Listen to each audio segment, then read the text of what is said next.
नमस्कार मित्रांनो, आजचा हा आपला तिसरा व्हिडिओ असेल. या व्हिडिओमध्ये आपण एसएल आणि टीपी कसं लावायचा हे शिकणार आहोत. तर आपण हा ओपन केला आहे चार्ट. ओके, हा ट्रेड मी घेतलेला आहे आधीचा सेलचा. यामध्ये या जे रेड लाईन आहे किंवा जस्ट आपण बाय घेतलं ब्लू लाईन येईल त्या लाईनला क्लिक करायचं आहे. खाली एसएल आणि टीपी असं ऑप्शन ओपन होईल खाली. ओके, टीपीला क्लिक केलं की टीपी ओपन होईल, एक ग्रीन लाईन, त्याला ऍडजस्ट करून घ्यायचे आपल्या ह्याच्यानुसार. ओके, मी तर 1000 पॉईंट्सला हे करतो, मार्क करतो. 1000 पॉईंट्स म्हणजे थोडक्यात एक 100 विप्स होऊन जातात. ठीक आहे.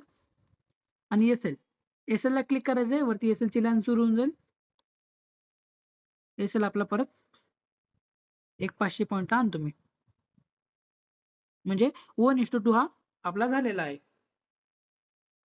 आणि जेव्हा तुम्हाला हे पोझिशन तुमचे डन होतील तेव्हा खाली एक ब्ल्यू कलरचा एरो आहे, त्याला क्लिक करायचा आहे. खाली ब्ल्यू कलरचा एरो,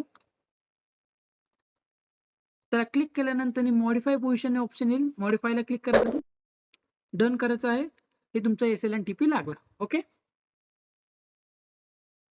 आपण अजून एक पद्धत शिकणार आहोत एसएल आणि टीपी लावायची, जी ती मॅन्युअली असेल ते सांगतो. आपण हा जो सेल घेतला आहे तो 3995 ला घेतलेला आहे, बरोबर. म्हणजे जर आपण स्टॉप लॉस लावला, एसएल लावला, तर तो 50 पिप्सचा लावू आणि टीपी लावू 100 पिप्सचा, बरोबर. इथून जर वर 50 पिप्स गेलो तर हे अंदाजे 4000 च्या आसपास येईल. ओके, आणि हे खाली गेलं तर 3985 च्या आसपास येईल 100 पिप्सने.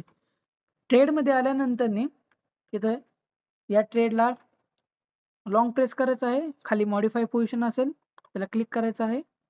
एसएल ला क्लिक करायचं आहे.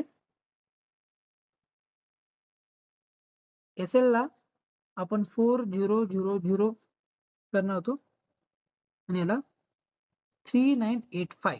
ओके, एसएल आपला 4000 असेल, टीपी आपला 3985 असेल. मॉडिफाय करायचे, डन दाबायचंय.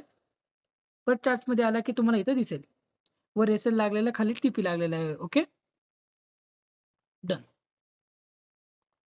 हे पहा, वरती 473 पॉईंट आणि खाली 1027 पॉईंट, म्हणजे लगभग हे 50 पी 500 पॉईंट आणि 1000 पॉईंट 1:2 च्या रेशोने हे लागलेलं आहे एसएल आणि टीपी.